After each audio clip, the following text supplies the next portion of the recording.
Hey guys, it's Kay.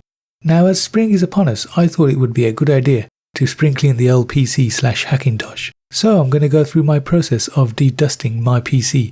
That includes the fans and radiators. And as a bonus, I'm going to be reapplying thermal compound to my CPU and heatsink. Now getting into the gubbins of my PC is fairly straightforward. I just need to unscrew a few nuts. Now you might not be able to see from there, but there's a fair amount of dust in here. As you can see, the fan and radiator is caked in dust. And the front dust grill doesn't fare any better. Plenty of dust on the front panel as well. It's always great to see those fractal 140mm fans in action.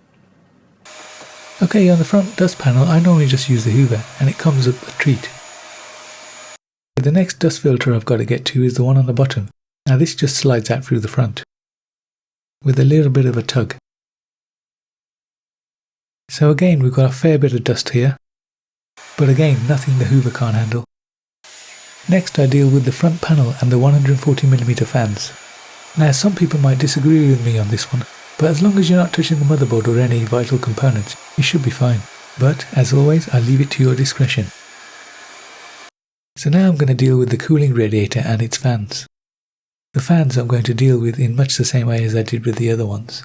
Firstly, I'm going to unscrew and remove the whole unit so that I can get easy access to the components.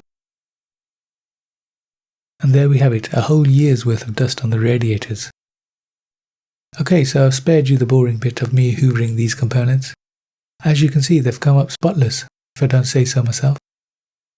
Next, I'm going to remove the CPU cooler and remove the old thermal paste from the cooler and the CPU.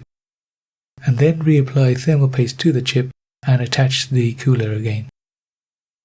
So we can see we've got a good layer of thermal paste connecting the CPU and heatsink from the previous application, and it's still wet. So I'm going to be using the AKASA TIM kit, which comes with thermal compound with a spreader and a CPU and heatsink cleaner. Pour a bit of this heatsink cleaner onto a clean cloth and just wipe away the old thermal compound. And more of the same for the CPU. Then we just apply a bead of this thermal compound to the CPU. And that's it, we just reattach the heatsink and all the other hardware.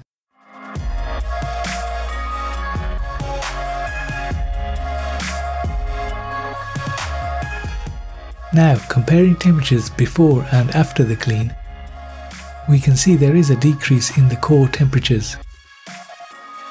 So I'm satisfied we've done a good job and it's been worth our while. So guys, if you found this video helpful, give us a like and please subscribe for more great content.